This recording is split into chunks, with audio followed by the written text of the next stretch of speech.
Hey, it's Will, And this is Thomas. and it's time for the pre-show. The only thing I have to show is a nice full coffee cup of some caramel mint coffee. Caramel mint coffee. I don't know, I'm just making shit up. Oh my God. Ugh. That's terrible. It's caramel flavored though. I was telling you, so I ordered a book online. I've been buying some omnibuses Mm-hmm. as I found them cheap, and because they were stupid expensive. And Oh yeah. one I've been wanting was the FF1 omnibus. Found a guy online had it for sale. I'm like, sweet, get to buy the FF1 omnibus. It's cheap. It's like I only want X amount of dollars. I bought it. It was not quite half cover price, but close, or a little bit over half cover price. It shows up. It's a honking ass book. Okay. The only problem is I didn't realize they did two FF omnibus number ones. So you ready? Uh-oh. See, it says FF omnibus number one, Mm-hmm. but then that little word at the bottom that I failed to read. This is the first Fantastic Four omnibus. All the stories are written and drawn by John Byrne. Oh, I need that. I won't cry that I have it. What's bad is it starts with, like, I guess his work on the Fantastic Four. So the first issues in here, it starts with Marvel Team Up, which are actually some books I recently bought when I went to a con, and I had them set aside to read. So I mean, it's like 3 issues. And there's a section in there where starts with like issue 50 or 53, I think, where Byrne does like 10 issues of the damn Marvel Team Up series, and it's just amazing. But this is, like I said, so you get the first 3 issues of Marvel Team Up, 61 to 62. What is it? So 2 issues there. Okay, yeah, and then Marvel 2-in-1 number 50, and then you start with Fantastic Four, and it goes pretty much Fantastic Four 209 to 260 plus annual 17, Avengers 233, and The Thing number 2. It's my guest from last night. Double Hey, Rex.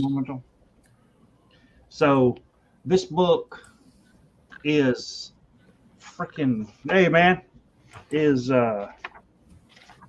we'll skip the numbering here. It stops at 1,080 pages. Is that all?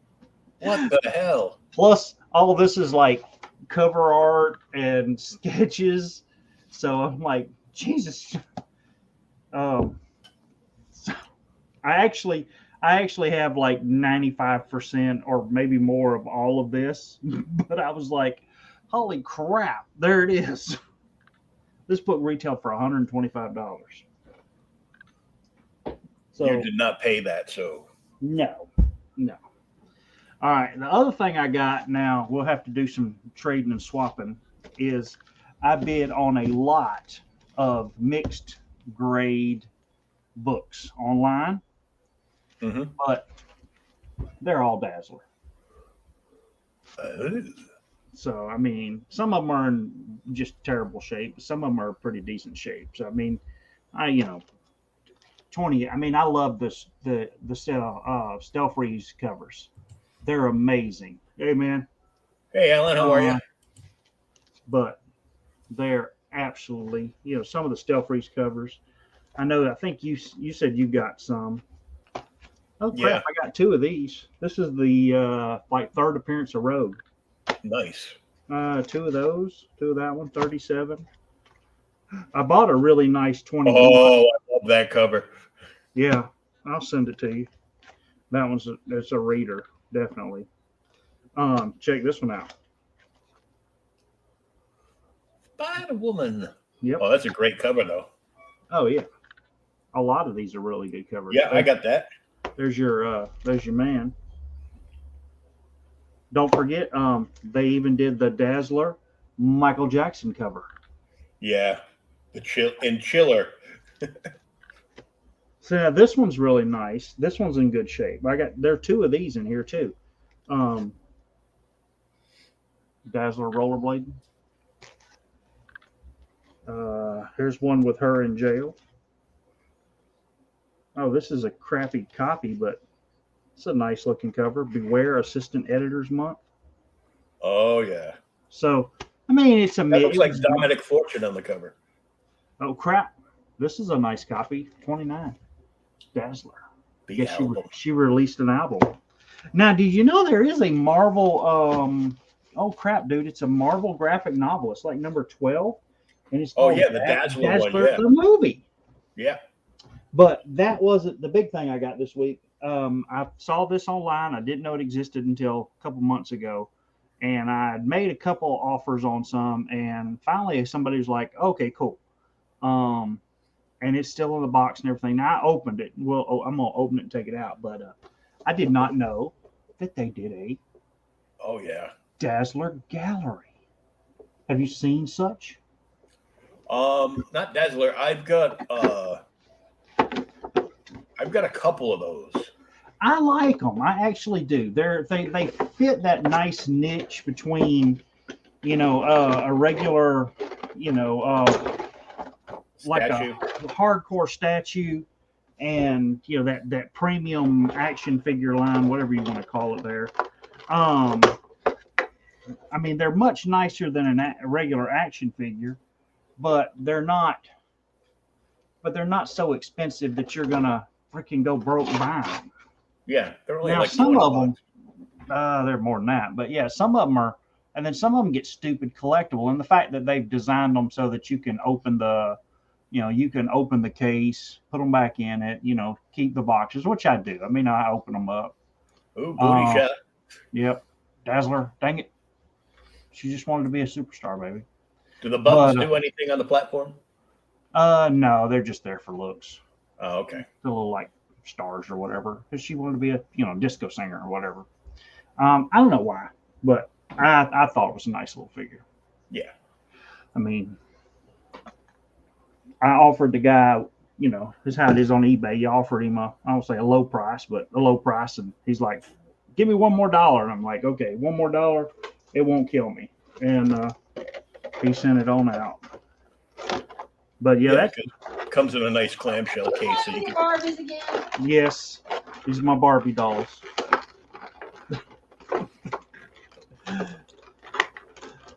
Sometimes I think my wife watched too much of the damn Muppet Show. The old men just take over. She's like, Yeah, I thought we were Statler and Waldorf. Anyway. Statler and yes, Statler and Waldorf. Yep.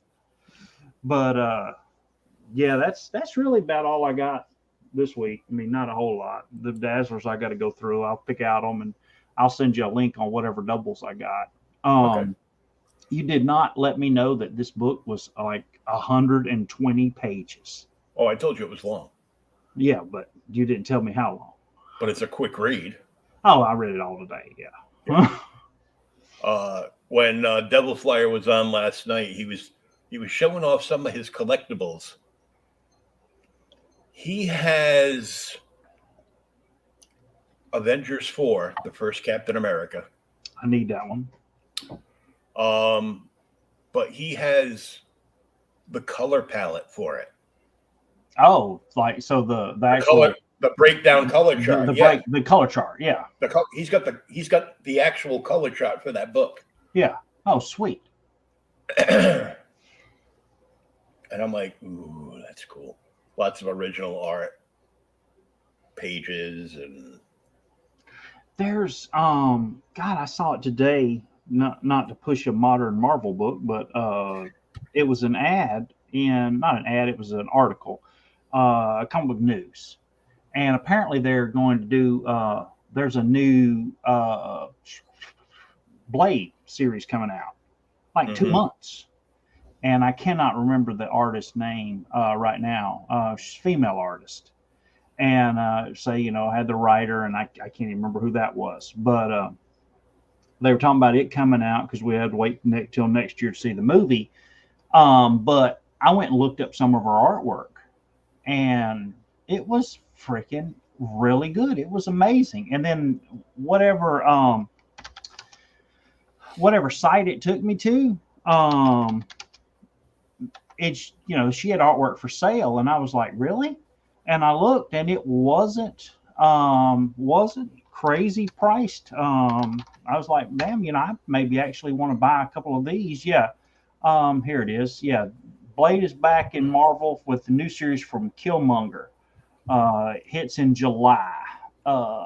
Marvel Studios, blah, blah, blah. Yeah, Brian Hill, who wrote Killmonger, Batman, and the Outsiders, set a new ongoing series with, and this is what made me look it up because I read the last series and it was awesome, with art by Elena Cassandra Gray, Black Widow, and Trial of the Amazons.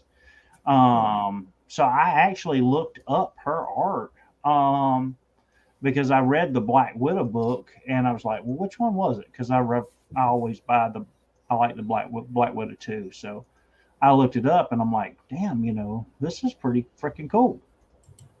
Let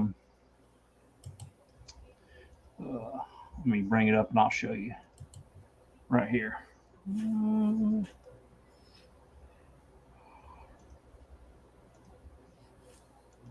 While we're talking about really random stuff now. Mm-hmm. Random. There you go.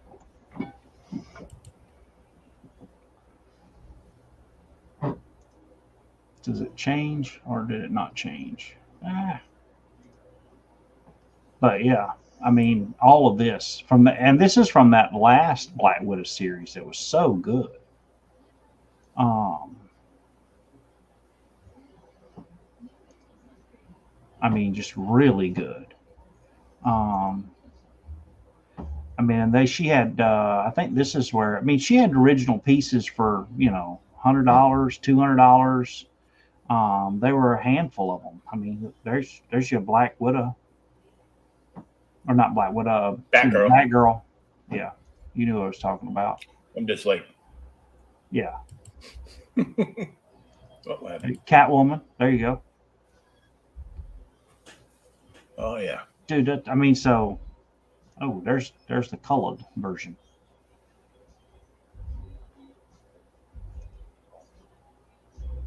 Yeah, so definitely that could be something, you know, definitely look out for. I mean,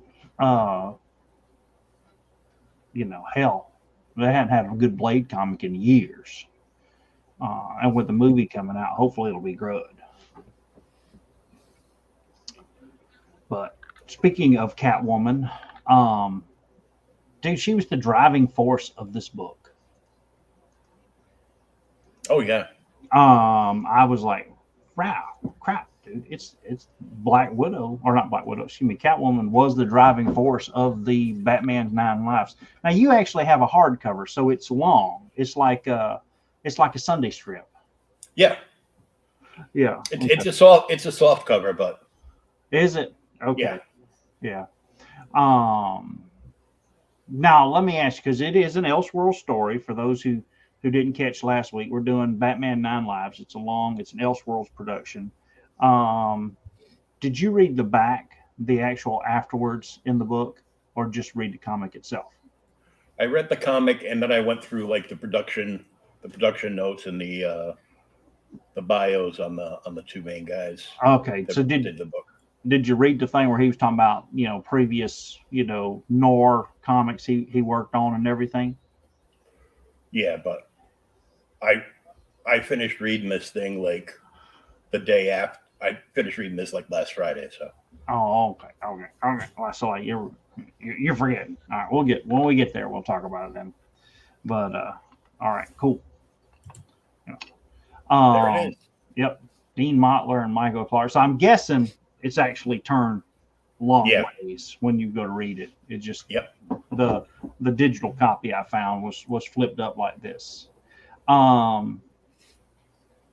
The thing that got me, we did The Shadow a while back, and this is so much like The Shadow, but I mean, Batman is based on The Shadow. Mm-hmm. And he's based on the Spider, and oh God, who was the other guy he's based on? Spider, the Shadow. There's like 2 or 3 of them Yeah. that are all like mixed up to be Batman.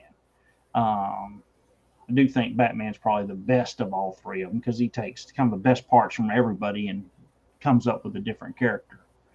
Um, but yeah, Dean Mahler and Michael Clark does the art, and Bill Oatley is the letterer. And Hollingsworth is the uh, colorist.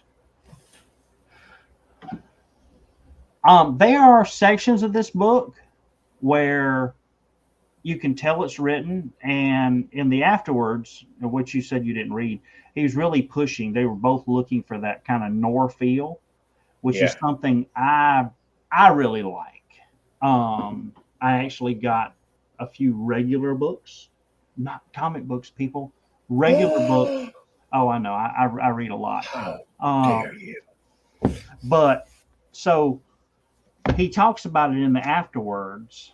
But this is the guy who starts Noir, Dashiell Hammett. Dashiell Hammett's absolutely amazing. He's the guy that really starts it. I've read pretty much all of this book. I think the only thing I didn't read is The Thin Man. But this has got the Maltese Falcon in it, which is absolutely amazing.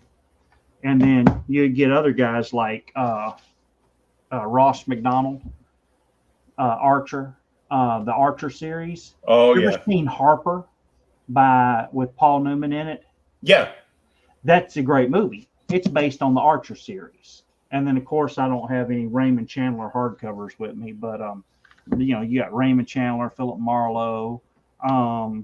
More modern is if you wanted to read his stuff, your man from Beantown, Robert B. Parker. Did you ever read his stuff? No.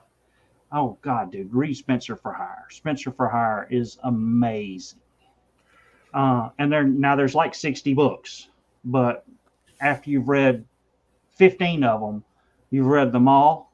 But the fact is, the thing that some of the dialogue in here reminds me of the dialogue of this, because you can tell where the writer and the artist they're pulling the information from. Because he even says when they were on like a question and answer stage, he didn't know that much about it and was afraid that he was going to be called out. So he then after such, he kind of delved into it, and then started reading, Chandler, Hammett, all that. So the dialogue is something that's really nice in here. But of course, here's a little our intro. Bruce Wayne. They talk about Batman. Now, the one thing that's cool in here is they never show Bruce's parents' death, which I think is neat, because damn near every other Elseworlds book and every other Batman comic, especially one like this, they show his parents' death. The whole pearls, the whole 9 yards, they skip over it. And I thought that was cool because, hell, we've all seen it. We know. I mean, for God's sakes, don't show it to me in the damn movie again. I don't need to see it. Yeah. Quit doing that.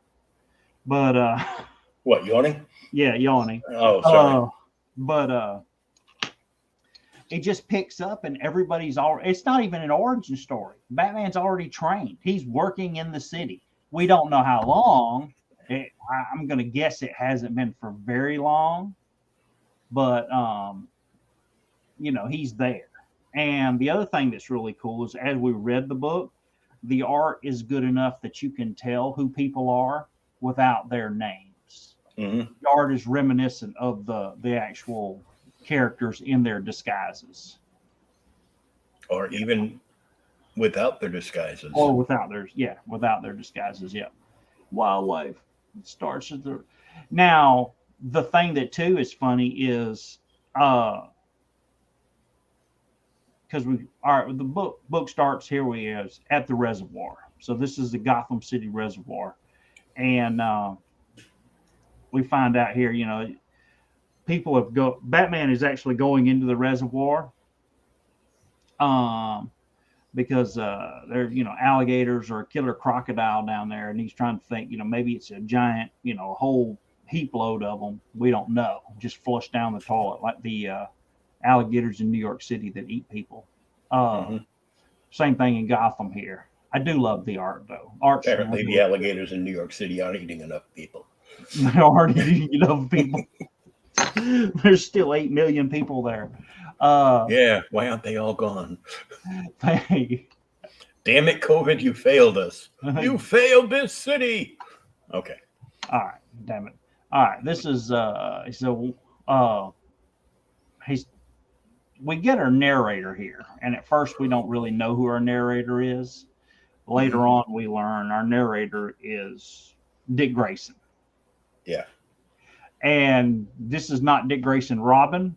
This is Dick Grayson PI, ex-police officer who has been run off the damn force, which is kind of harkens to, because this is an older book, harkens to what the storyline is in the current Dick Grayson book, where he was a police officer. And in, was it Bloodhaven? It's down the river. But yeah, so Batman's in the sewers, and from what they think, Batman is kind of, he's almost like Iron Man, Bruce Wayne's bodyguard. He's his errand boy. No one's made the connection that Batman and Bruce Wayne are the same person yet. But so he's in the damn sewers, and then this freaking crocodile is eating somebody. And of course, Batman stabs it to death, and finally gets knocked unconscious by this guy who, for a long time, readers can tell this is Killer Croc. And Batman slowly wakes up, and then there's a woman there who we find out is Selina Kyle. So the freaking story starts off with the death of Catwoman, and then it goes from there. That's kind of I mean, I know they're pulling that whole Noir thing, and then modern comics where you always start at the end and then you go back to the beginning, and then you work your way to it until you catch up, which is what they do here. What did you think of the coloring in it? I didn't like it at first, and then I got used to it, and like it's a little different when you first go in and start reading it. Yeah. And then after a while you warm up to it because you get the actual feel that they wanted you to have going into the book. Yeah. I mean, some of it to me is there's some of the transitions. I mean, that's what made it stick out here from there to there.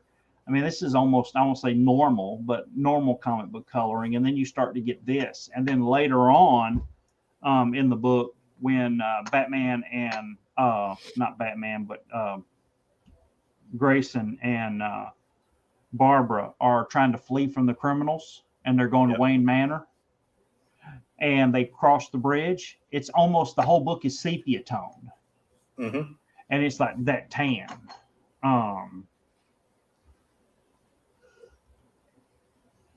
I do like his, what's Tempest Fugitive is the name of his boat.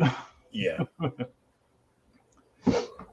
So we find out here that there's a big party going on, and, you know, of course, Vicky Vale is there. She's trying to get pictures and, you know, all the information from congressmen, because everyone thinks that Bruce Wayne is a freaking slime ball in the book.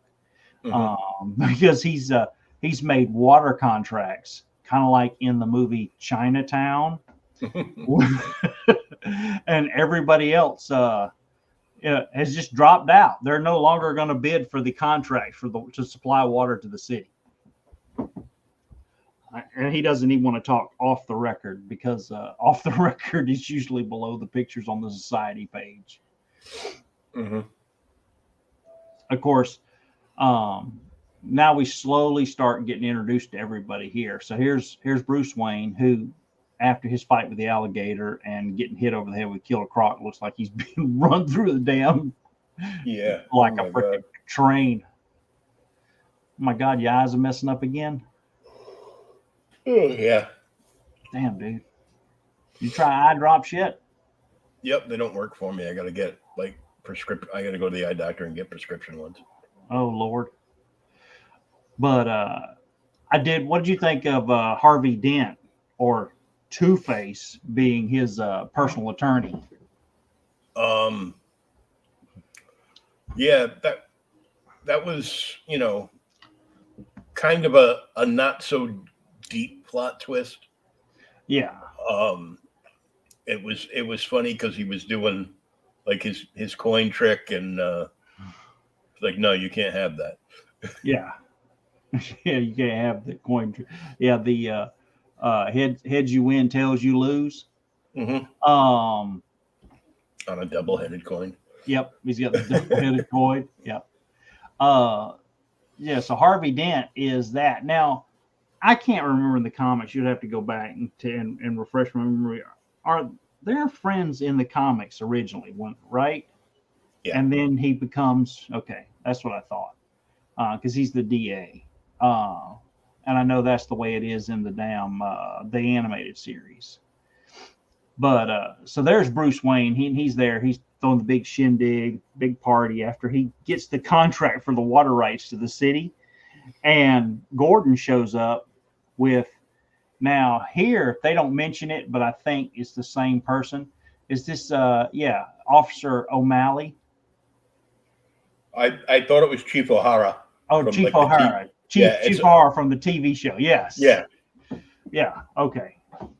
So that was like a tip of the hat there, because there was never a Chief O'Hara in the comics. Yeah. No, it was from the TV show. Yeah. I was like, damn it. So they tried to put everybody in, and they mixed them in pretty good. But so here's during the party, Gordon and the chief show up, and they want Bruce Wayne to come down to the precinct to actually answer some questions, because they found Selena Kyle dead, and they knew that him and Selena were an item. And he's like, apparently Selena and everybody. Dude, she's freaking. She's. What's that old saying? She gets more ass than a toilet seat. Yep. But yes, and of course everybody's shocked, and Bruce is like, Harvey, I could use with some legal intervention here. He's not a suspect, Gordon. Nobody's accusing anybody. Just come down to the office. We'll talk. And Harvey tells him, just go on down. I'll be behind you.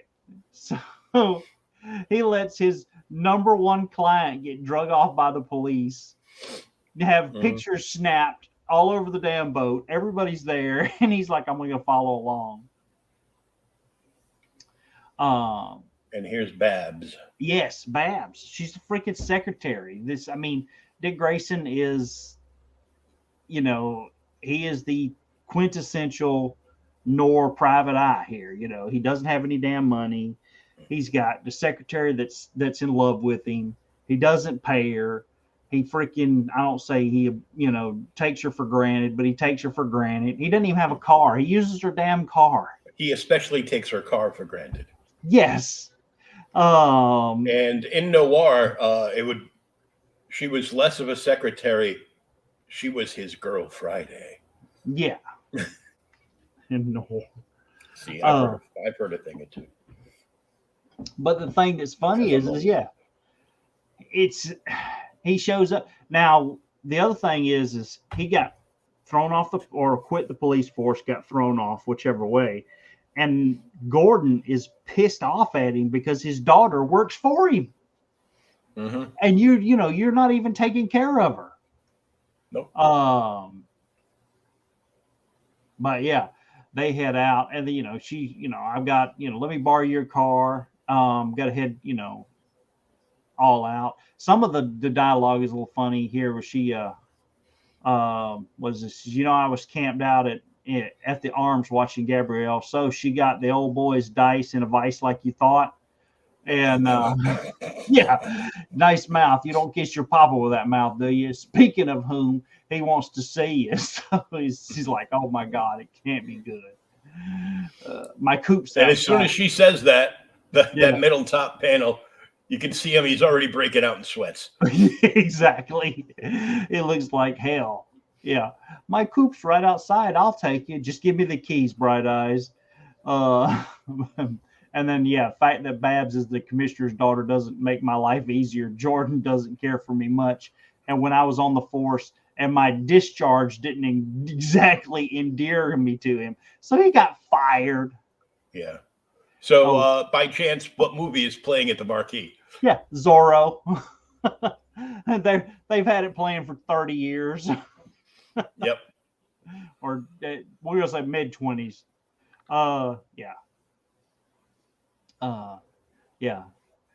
That his little girl does, and does my filing, galls him to no end. So yeah, he has to go down to the freaking office, and then when he shows up there, or at the precinct, everybody starts giving him hell. Dude, they all hate him. They really hate him. I even like the desk sergeant there. Keep it down, ladies. Um, I do like the names of all the different clubs. You got, I mean, they're just classic. Kit Kat Cat Club. What was the other ones? God, we'll go through them. Grayson manages to go downstairs. He actually gets down there as uh, Harvey Dent is getting Bruce Wayne out of trouble and gets him Mhm. out of there. Because his alibi doesn't check out. No mention to last night. Gordon's telling him his alibi doesn't check out, and are you ready to tell me what's going on? And Dent's like, hey, look, if once you're going to charge him, we're going to leave. And Dent just gives him the look, he was out club hopping. Dude, he's a billionaire playboy. That's what he does. um and then they do go over the fact that Bruce Wayne was sleeping with Selena, but she was stringing him along like she was stringing everyone else along. She only kept him around because he had plenty of money. And the thing is all of his society friends tell him, look, she's terrible, leave her alone, she is nothing, she does nothing for you. Mhm. um but then we find out, after they spilled beans that Selena's dead. Grayson does not know at this point that Selena's dead. Gordon like drops it on him right here, and he gets upset. Yeah. Um, and then we find out a little later that Grayson was actually like her bodyguard, and as he says, I was actually protecting more than just her body, right there. So he's freaking sleeping with her. Everybody was sleeping with her. Uh, yes, yes. This is also a tip of the hat to Eartha Kitt playing Catwoman. Okay, how you're gonna explain that one to me? Um, because Selena in this book is a darker skinned woman. Oh yeah, yeah. Well, I Uh, mean she, that. she she also runs uh, the local 304 house and strip club. So Yeah, she runs she runs the bar, and that. Now, the other thing too, as I thought, because I mean, in they did in Miller's Batman Year One that she's portrayed as a person of color. I in can't Batman remember. one, I don't remember. I have to go. Probably. I have to go back and look. It's forever ago. But so anyway, he's reminiscing over that, and then he goes back to her place, uh, or is it, no? He goes to the he goes to the newspaper office, and he starts going through the file cabinet because he thinks that there's information he can use to kind of Hmm. blackmail and find more, more of everything that's going on. The whole thing is Selena had a key to a lockbox that she had given Grayson and then took back from him. Well, he finds it here, but nobody really knows what the hell's going on here. And this is one of like Bruce Wayne's thugs here, supposedly, that beats the hell Grayson, and tells him, hey, stay out of everybody's business. And they get in a huge fight. Yeah, here's our Joker. Dude, you could tell it's the Joker, even without the white face. I think it's the hair and the nose. It really, hey, man. Win. That really drives it. There's the Charlie Club. Mm-hmm. But so we find out that Joker in this story is just a freaking loser card shark, dude. Yeah, he's just he's a nobody. He's just got a charismatic, and that's it.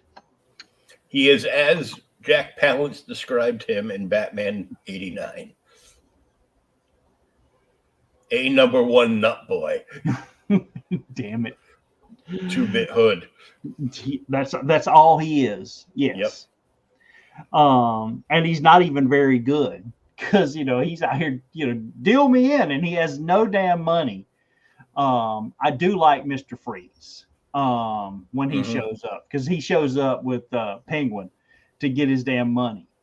And he does. He looks like a straight hardcore thug. Just that's why he's a murderer.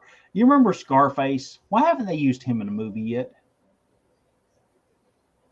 Oh, the puppet? Yes. Because it would look ridiculous. Oh, come on, dude. The ventriloquist. I can't say that word. Yeah, ventriloquist. That's the one. They could do that now. All them Annabelle movies and all that stuff that keeps coming out. They could do it. Always liked him in the cartoon. Yeah. So Penguin finally shows up, and everybody has a nickname for him, but he hates all his nicknames. He calls him Ozzy, calls him Penguin. The only person who can call him a nickname is Selena. She calls him Puffin. It's kind of funny. But yeah, so they he's trying to make a negotiation with the Penguin to actually get his money for him, because Joker owes him a bunch of money, and he's going to pull this giant bank heist until Batman shows up. Ta-da. He damn near drops the elevator on that poor loser. I do like the original Batmobile. The 1940s Batmobile. Oh my God, dude, it's awesome. With the freaking bulletproof, they're not bulletproof windows, but the steel girders across the windows. Mm-hmm. Yeah, I liked it. Like the armor car slots. Yeah, whatever. And the fin. The fin comes up out of the back, and the bat rammer on the front of the car actually comes out from like the grill. Yeah, or I thought it was the grill, or later on in the book when he's driving it looks like it maybe is even on the sides, and it kind of slides around. Yeah, and it comes together. So yeah, Batman shows up after they attack him. He barely makes it out, and then we find out that the Joker is Selena's current boyfriend.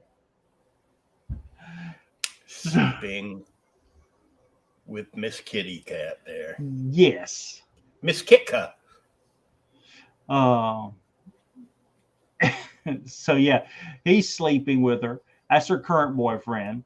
And then, of course, then we find out just a few pages later, Penguin is sleeping with her. I think the only person she likes that flipper action. The only person in the book who's not sleeping with her is Harvey Dent, I guess. So yeah, here Penguin shows up to talk to her, and she's like, "Oh, I'm here. Just not tonight, baby. I've got a headache. I feel under the weather. Not feel so good.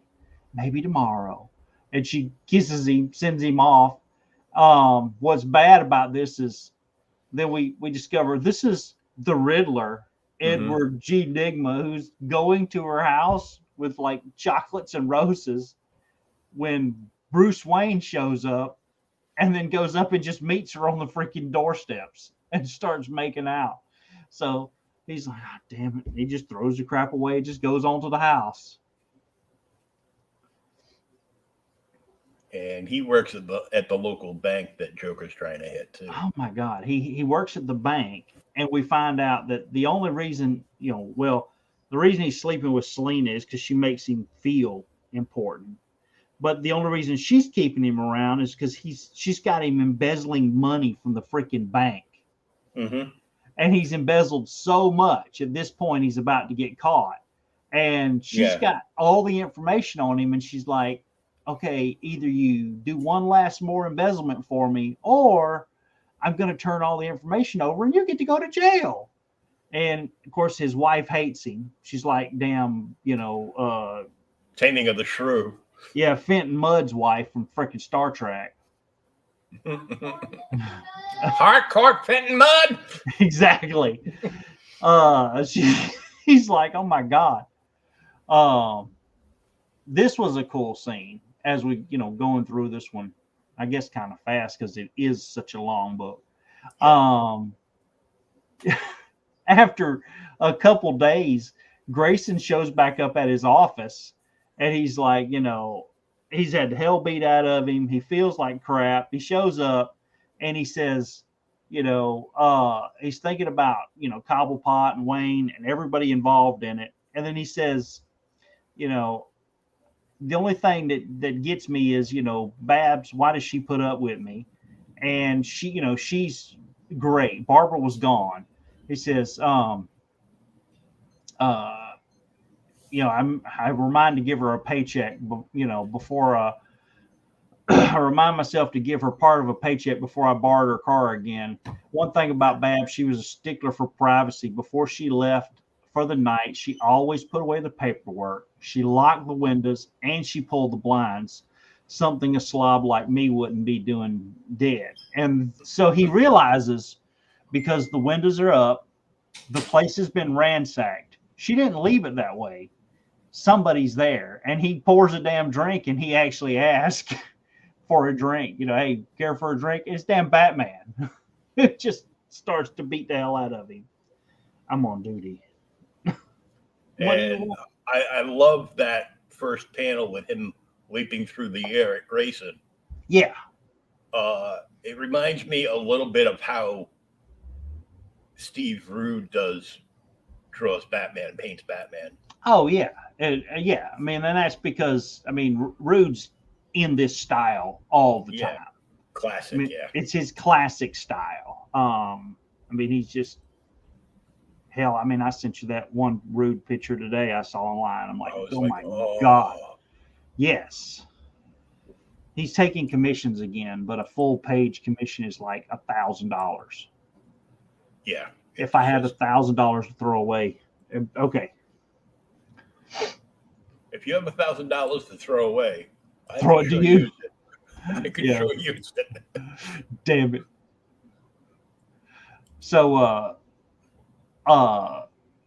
after Batman kind of threatens the hell out of him and dangles Dick Grayson out the window, he finally pulls it in. Then he starts negotiating. Tell me who it is. And he says, hey, your boss. So he still thinks that so that Bruce Wayne is Batman, but slowly, like I said, it'll change. Did you catch the picture here with Killer Croc and Dick Grayson? Yeah. That ties in like later on into the story too. Yes. So something you have to remember.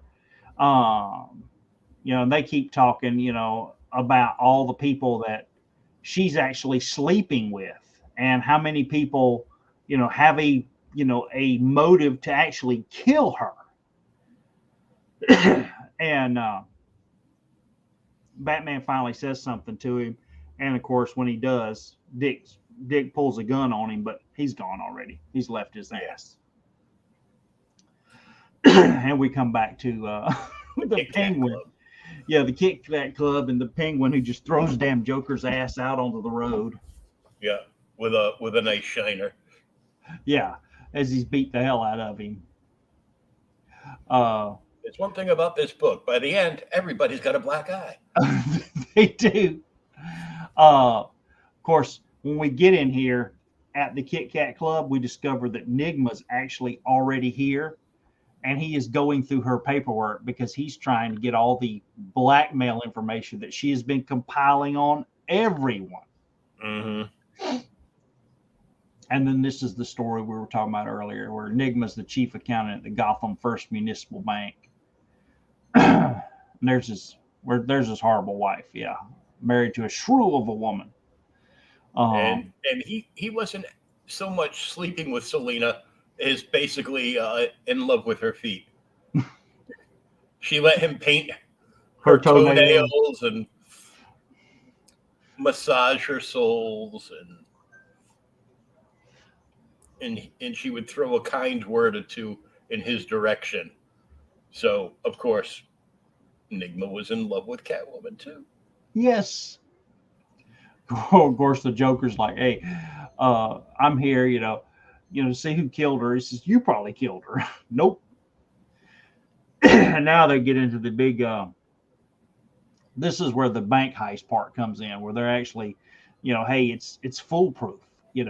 Selina wouldn't have wanted you to go through all of this trouble planning the perfect bank heist not to pull the damn thing off. Nothing is ever foolproof. No, nothing. Nothing is ever foolproof. Of course, what is it? Yeah, that was the last time anyone ever heard of the Riddler. As he leaves. He throws all the evidence that he has into the damn reservoir. Yeah. Who you think kills him, or do they say? I can't remember. It shows. I'm pretty sure it shows. Okay, because he just says Edward right there, but I couldn't remember the person. Of course, here's Penguin getting fitted for a new suit as he discusses the amount of money they're going to split with the bank heist goes off. He wants 75% and a cut of all the business that Joker's going to do in Gotham. And of course, Joker has to take it because he has nothing to stand on. Freeze is going to freaking kill him if he don't. Yep. And of course, here's our the next day they find Enigma and Batman's there. So is Grayson, because he's like, hey, I thought that the perpetrator of the crime would return to the scene, so he's there looking to see who killed Selina, because this is kind of a little bit of it's close to where they find her. They find her in the reservoir. And of course, they go into a big argument here again. Gordon and him get into it because Gordon absolutely hates him because he's with Barbara, and he knows that Grayson was sleeping with Selina as well. God, this is the only white panels we've seen. Only time the books aren't during the day. The another cool thing about this book is that they do like the old like Silver Age comics where they break everything up into chapters. Yeah, I didn't think about that, but the Silver Age books often do that, especially the DC books. They'll break it all into 2 or 3 chapters. And that's Harvey at the tennis court because he's got this little coin thing going on. Yep, him, and he's getting a double. Oh, and then Harvey, of course, goes to see the Joker to actually try and recruit him, and in return, the damn Joker kind of recruits Harvey to rob the damn bank. And you see like all the Joker clown faces all over the place. Yeah, everywhere.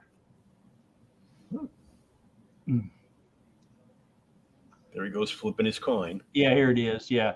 Heads, I betray my client and longtime tennis partner for half the take. Tails, you tell me everything I ask. Heads, you win. Tails, I lose. All right. Oh, God. And like any lawyer, the fix was in because he's only after the money. That's it.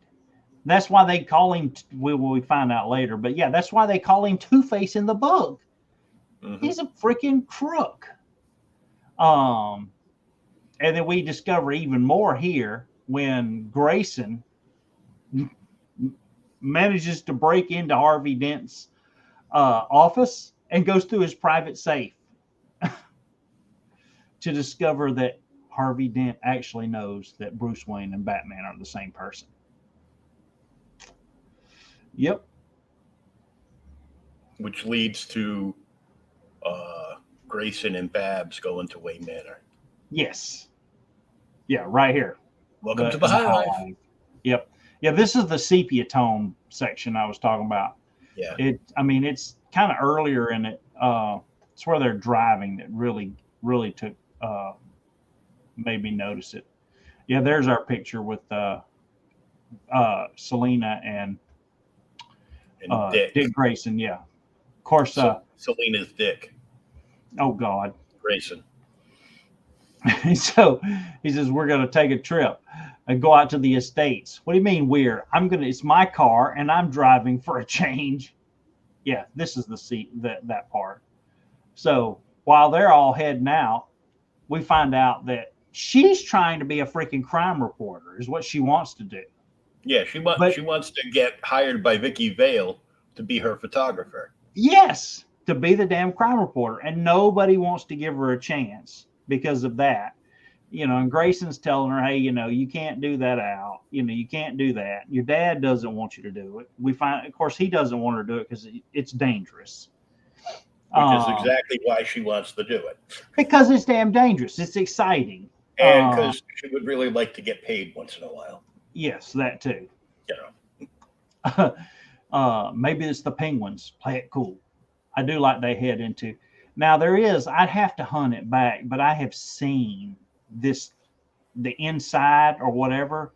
This is an Art Deco house. I've seen these kind of, there's a documentary or something I watched on some killer or something. I can't remember who it was from Los Angeles that lived in a house with this kind of decoration because it stuck out.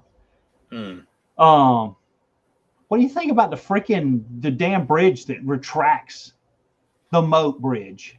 Yeah. And it's almost like there's a pressure switch in the road. So when a car is approaching, it retracts. Yeah. And they're like, oh, I think we lost them. No, you didn't lose them, buddy. They couldn't go anymore. That's because the drawbridge retracted. Mm-hmm. Yeah, this like the square design. I'll send it to you later. I do like the fact that Alfred's perusing the grounds with two freaking attack dogs and a shotgun. Yeah, I'm sorry. When I saw that panel, I'm like, oh my God, it's Higgins from Magnum PI. Higgins from Magnum PI. Come, lads. Yeah. With those damn dogs. I hadn't watched Magnum in years. Yep. Keep your eyes peeled. Yeah, you took a considerable chance coming in here unannounced. Such brazen consequences for inquisitive into Mr. Wayne's affairs. You're fortunate he knew you were coming. He knew you were coming? Yep, that'll be all. And Alfred takes his freaking gun. He says, what about it? He knew you were coming. Yeah, he knew you were coming. What do you want me to do with this gun? Put it on the table. It'll be okay. Mm-hmm. Yeah, I could make a grab for it. You won't. What makes you so sure? Because, yeah. Now, this is where he drops the line that we know that Grayson knows that Bruce Wayne is actually Batman. He says, I can make a grab you want. What makes you so sure? That's not why you came here. You're here to see me. Here I am. Can I get you a drink? And then Grace is like, I'm on duty. He tells him Yeah. the same thing Batman does. Just so we can fit in. Yeah. Now the thing is so they go through all that, and after they do, they make an agreement to, hey, so we know I didn't kill her and you didn't kill her. So that's two of us that are knocked out. So let's go see who the hell really killed Selena. So we're going to track it down. And they head out. It could be Cobblepot. It could be, a Joker or anybody. Mm-hmm. And, of course, they bring the Alfred, have the Roadster brought around, and they head out. Yeah, this is where the front part slides. It looks like it slides here to me. I like the bulletproof part. Where's it at? There it is. So, yeah, there's the grill. They're heading as he keeps talking. And the thing that's cool here is he discovers, hey, Bruce Wayne is just an act. Now that these guys are attacking him, he's completely changed. Yeah, see, look, right here. Look at the bottom panel, right here. Mm-hmm. It looks like it's on the side. I think it's probably like behind the grill, and it rolls out. And when it finishes locking, it's a force of nature. Yeah. Yeah. What are you slowing down for? I've actually got like a collector's edition of that 1940s car. It's about this big. They did a bunch of them back in like the 90s, early 2000s. And they came in like these fancy boxes and everything. Oh, plus I've got a Hot Wheels has like a new one. Oh, really? They did a whole bunch of like classic Batman vehicles. So they did a bunch of the 66 stuff. So there's like the 66 Batmobile, the 66 Batcopter.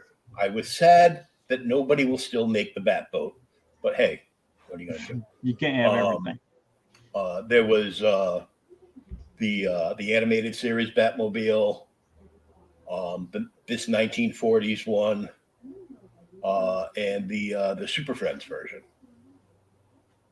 Oh, the one that had the double windows on it. Yeah, the cartoon. Yeah, the 80s cartoon or late 70s, early 80s, early 80s, late 70s cartoon. I did notice reading this part when he's talking about driving and everything, they lose a lot of hubcaps. Yeah. I mean, there's one pop. There's another one pop. I think there's another panel that shows one. As they blow up the dam, they blow up this section of the warehouse, and he comes got the Batarang there deployed. All the shields are down that you can see. Yep. And he's got him following so close behind him. He just takes out the gas pumps, and the whole place goes up. Yep. And he just drives right on through. And, of course, Grayson's damn shocked. He's like, what the? What the hell have I gotten myself into? Some of the dialogue here was good, too. Table for one, no thanks. I'll just cool my heels at the bar. Kind of slow tonight. Yeah, Monday. What can I get you? Just 2 cents plain. Of course, he answers the phone call. He thought it's all a setup.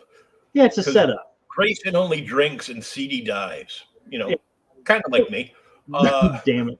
The other thing is he says it later on. He's like, I should have realized it. Because he's 2 damn sheets in the wind already.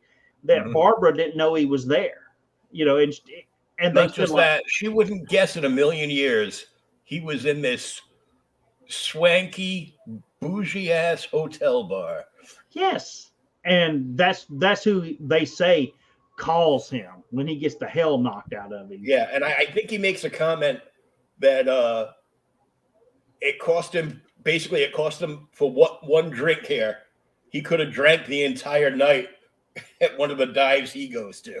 Yeah, I felt a little out of place coming to a joint like the Templeton one martini here costs the same as a whole evening at the dives where I prefer to get smashed. Yep. Damn it. And he gets smashed. What do you think of poor Clayface? I thought he was done well. I was like, and Clayface is the head honcho. Yeah, he's like the leader of the five families, basically. You know, Yeah, and this is the only guy that Penguin answers to, and he's scared of him. So of him. Yeah, they show that he's Clayface because he's nothing but damn scars because he's had so many operations to change his features and so he can not get caught. Yeah, and his fingerprints that he's just a damn big old scar. He rules He's pretty a much potato. A potato. Damn it.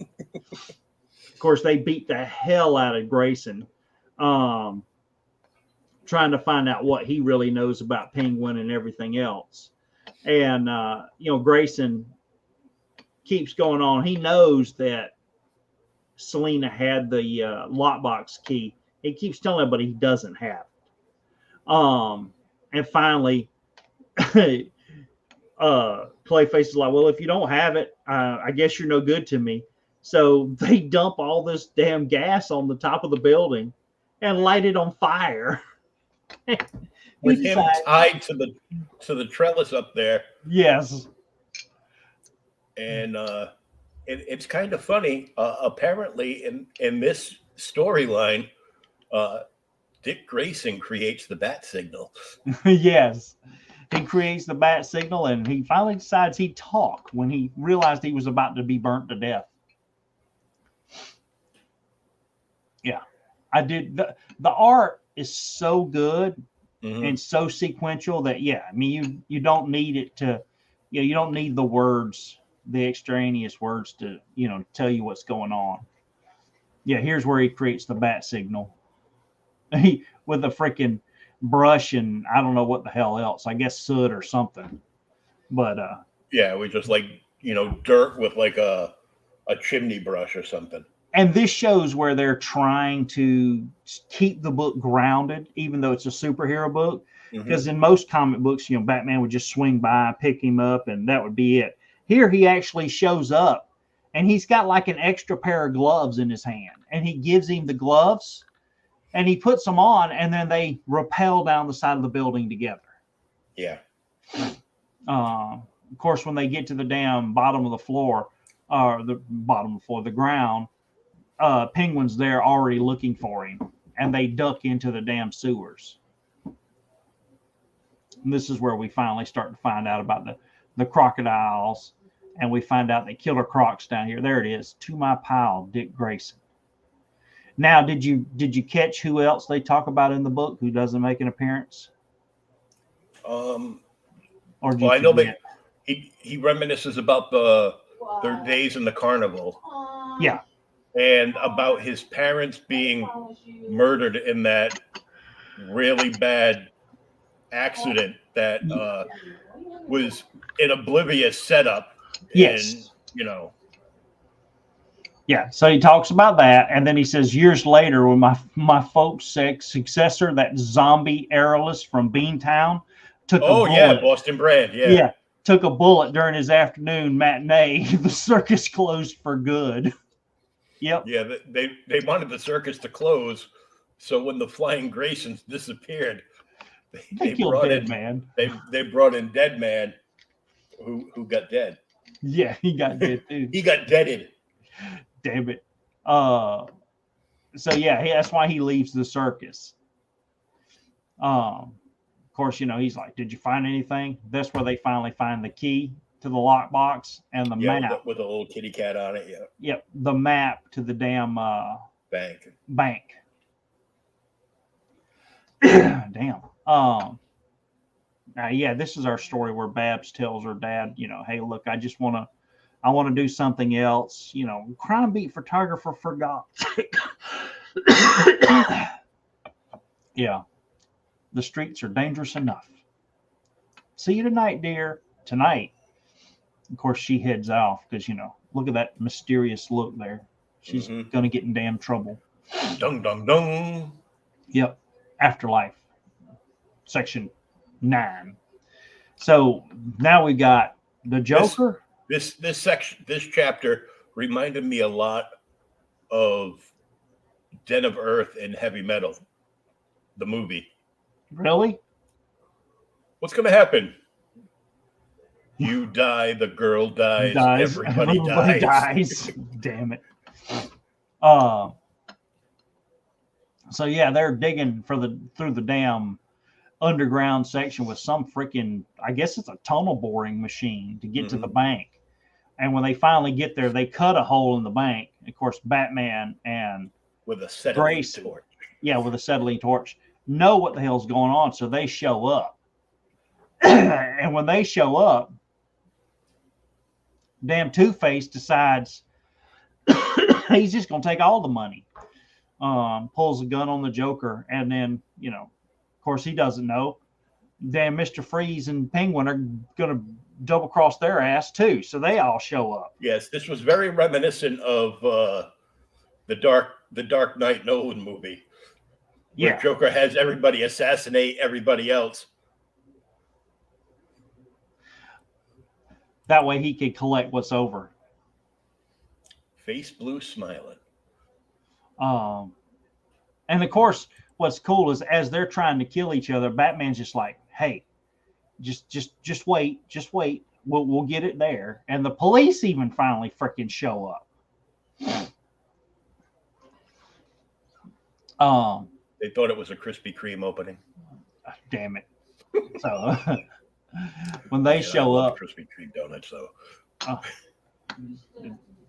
really, I didn't know you'd ever had Krispy Kreme donuts. Yeah, they had a couple open up here, and they closed down real quick because it's the bougie Uggs wearing women don't want anything but Starbucks sugar water, and the rest of us don't want nothing but Dunkin' Donuts. Oh my God! Well, Krispy Kreme is definitely a Southern thing. I go buy one all the time. I do love how Grayson just takes off after Joker because he's convinced that he killed her. Yeah. And they get in a huge fight. Of course, I can't remember who shoots Joker and kills him in a minute. Is it Penguin? Penguin just kills Harvey here. Yep. Because he wants all the money. And what he really wants more than anything, he wants more than the money. He just wants the damn blackmail information. That's all he wants. Because that'll put him over on Clayface. Put him over on Clayface and everybody else. Yep. Of course, there's Babs. She's finally taking pictures. When Killer Croc shows up. Yeah, there it is. Box 301. Damn it. Oh, it's the alligator. That's right. Joker gets eaten by an alligator. Ah! I wonder if he tasted funny. If he tasted funny. Damn it. And we discover here that Grayson and Croc were best friends. And he hadn't seen him for years. And basically living in the sewer has just like rotted his brain. Yeah. And he kind of wants to save him. They get into a massive ass fight here toward the end. Even Batman and Grayson get into a fight. And of course, Cobblepot heads out to get killed by the damn Clayface. Like I said, you die, she dies, everybody dies. At the end, kind of when it's all said and done, everybody's back. There's Grayson and Batman, who are now a team, even though they don't really like each other, but they're watching each other. And they're like, which is kind of reminiscent of the actual Batman historical story arc, because he was sick of being underneath Bruce's thumb, and he went away to college, and then went to the Titans. And then went eventually moved out of city completely. And then if we're going to follow the craziness going on now, he's actually got more money than Batman because the butler embezzled it all and then gave it to him. The butler did it. Yeah. But Batman or Bruce Wayne finally tells them all Selina wasn't murdered. So what the hell happened? All of this was brought on because Cobblepot and Selina had a domestic dispute, and he knocked the hell out of her, and she fell in the damn reservoir and drowned. It was a complete accident. Nothing's an accident with Cobblepot. Yeah, that's our story, and we're sticking to it. That's our story. Yeah, and of course, what is cool at the end is even with all of that, Babs manages to get her pictures and lands her job. Yeah, here it is. He says, so what's your thoughts, boss? He says, $50, sorry, no change. And he's got Two-Face's coin, two heads, found at the scene of the crime. Friday's your last day. Val liked your photos. The shot of you fighting with the Batman is the cover of the next issue. He says, cheer up, we'll still be friends. You just won't have to pay me. I don't pay you now. See, it'll be good all around. I don't mind freshening that up for you. But it looks like at the end of the story, they don't come out and actually say it here. Dick Grayson or Bruce Wayne, one of them, has the damn lockbox, and they throw the keys into the damn river. Yep. And then the gator eats them and swims off. Yep. Did you read the Backroom Chin music part? No, I did not. Yeah, this is where he was talking about, because I enjoyed the story. It was really good. It's it is a kind of classic old school Batman story. But he says, he was because he was helming Mr. X. He said he thought that, everybody thought he was great. He said we'd seen, Maltese Falcon, Casablanca, and parodies of the kind of noir stuff. And then after that, he actually thought he'd never be, put in that situation again. So they started reading more and everything. And then he says, Byron Press engaged me to design and edit a series of comic book adaptations of Chandler's Philip Marlowe stories. Okay. Of course, he jumped at the chance. Question was, would I be able to pull it off? And then they lined up talent. So he had the big one that just stuck out to me. I'm like, I've never heard of this crap. Is Steranko apparently may have done one of these. Wow. Steranko did a Philip Chandler damn book. Adaptation, adaptation. Yeah, Chandler or Steranko did, Ryan Hughes and David Lloyd, as well as others. I know David Lloyd as well. But Steranko was freaking, I'm like, damn. There's another story. Have you ever seen the movie Outland? I don't remember off the top of my head. The one with Sean Connery. It's in the future, and he plays a sheriff, okay, on a mining colony. And they're shipping in drugs, and they're giving it to the miners to make them work overtime. And he has to actually freaking try and stop the drug dealers from bringing in the mines, because the drugs are causing the people to lose their, they're going crazy, and they're like breaking off, opening their suits in outer space and blowing up and everything else. No, doesn't even ring any bell. Nope. And I usually see a good amount of Sean Connery stuff. So okay, I will send you a link to it if you've never seen Outland. The reason I'm bringing it up is Steranko did the adaptation, the comic book adaptation of Outland. Wow.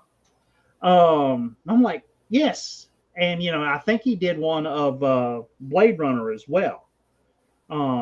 That's like Marvel Super Special 22 or something. I've got one. But yes. But I would like to maybe, dude, in the future, we can hunt down some of these. That would be really cool to read. So we've done like DC, like what, 3-4 weeks in a row now for comic books. 2 weeks in a row, I think. We did Batman Brave and the Bold before that. We did Dead Man. Oh yeah, that's right. Then we did Brave and the Bold again with Aquaman, and now we've done Batman. So I was like, oh yeah, because you picked a 2010 Brave and the Bold, and you had and the one. I picked the original series. Yes, 79 or whatever it was. Okay, So, let's get off this Batman kick. What you got? All right, you ready? I've been wanting to read it, and it goes with what we're doing. Tom Strong. You ever read Tom Strong? I read the original run like a lifetime ago now. So this is inaccurate.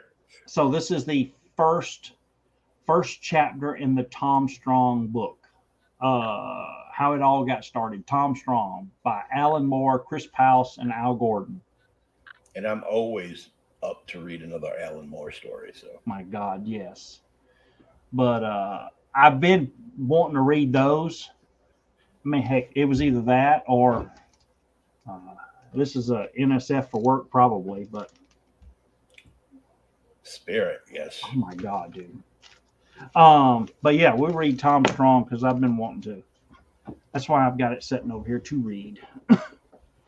And then I'll get it over then, and probably next Thursday, if everything holds out, we'll get back and do Tom Strong. Awesome. So that's all, folks.